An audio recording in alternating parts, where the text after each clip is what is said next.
Hey, what's going on guys, you're watching FBHD Tech and today we are doing an awesome gaming PC build. Some of the specs include an Intel i9-9900K and an Nvidia RTX 2080 Ti. I'll make sure to list all the main components over here so you can look at them before we begin, and there will also be a list of all components used in the description below. So without further ado, let's get started. The build first starts off with the case. For this we'll be using the H700i case from NZXT, which is in my opinion really a great case with a lot of features and a nice look. For the motherboard we will be using the Z390 Aorus Pro from Gigabyte. This motherboard offers great power delivery for the CPU, which is necessary if you want to overclock the i9-9900K. It also offers RGB lighting, which is today's craze in the gaming PC world. And of course, the peel. The processor used in this build is the Intel i9-9900K, a beast of a processor with 8 cores and 16 threads with a turbo frequency of 5 GHz. Because it's a part of the K version processors, it is overclockable to even higher frequencies. I got to admit the unboxing experience of this processor is really great. Installing the processor is pretty straightforward. The lever is lifted which opens the CPU cover. Now we need to make sure when placing the processor that we do it carefully so we don't bend the pins on the motherboard. The triangle on the CPU should align with the triangle on the motherboard to ensure that the orientation of the CPU is correct. After this, the lever can be pressed all the way down and locked into position. In the process, the plastic cover will pop out, which can then be removed. Next up is the SSD. For this build we're using the Samsung 970 EVO Plus NVMe Mdot 2 SSD. This SSD is one of the fastest right now on the market, with read speed up to 2500 MB per second and a write speed up to 3300 MB per second. This will ensure short load times for games, apps and also shorten booting times.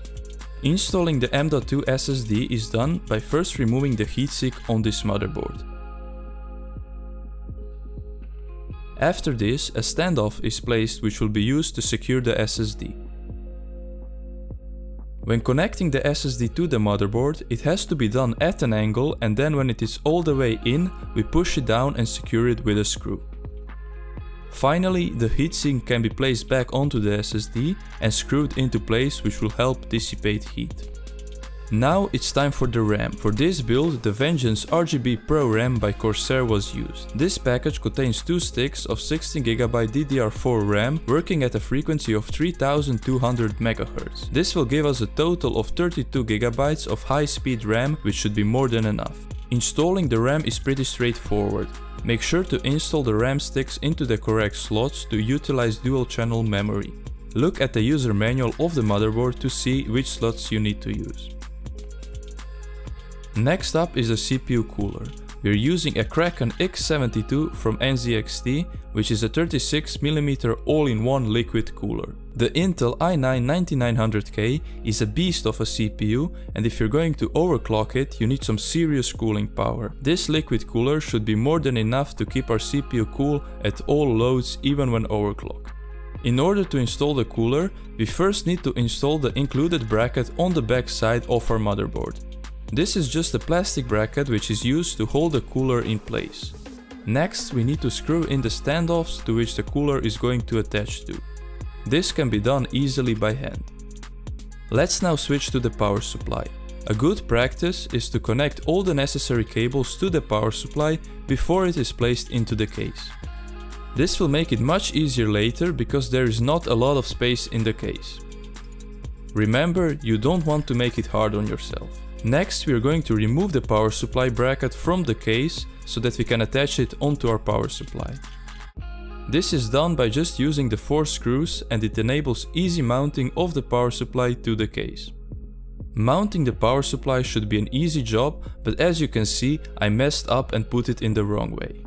Don't worry, I realized it and later flipped the power supply. Now we can mount the motherboard to the case. Sometimes this requires a little bit of force to get everything aligned properly. The motherboard is mounted to the case with a lot of screws, so make sure to not miss one. In order to mount the radiator, we first need to remove the top panel. After the top panel is removed, we need to remove the radiator bracket, which is connected to the case with 4 screws. After removing the screws, the bracket can easily be lifted off the case. Now we need to mount the fans to the radiator.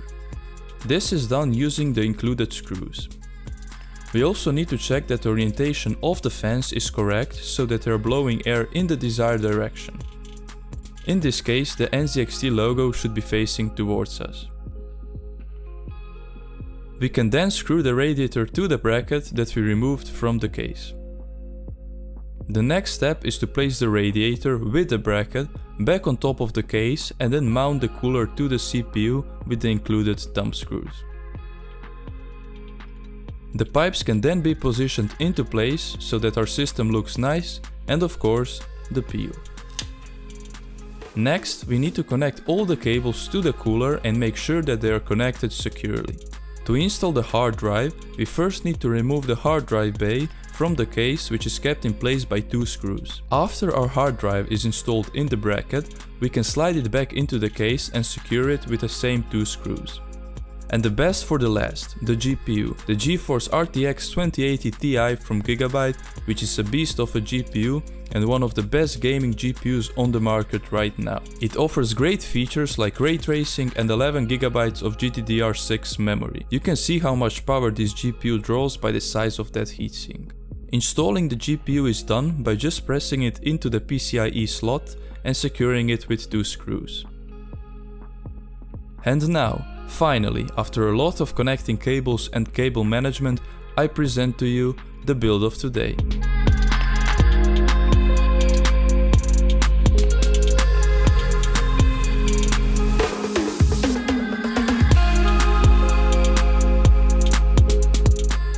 In my opinion, the build turned out great and it was a lot of fun building it as well. Tell me what you think about this build and also let me know what your current setup is and if you're planning to upgrade anytime soon.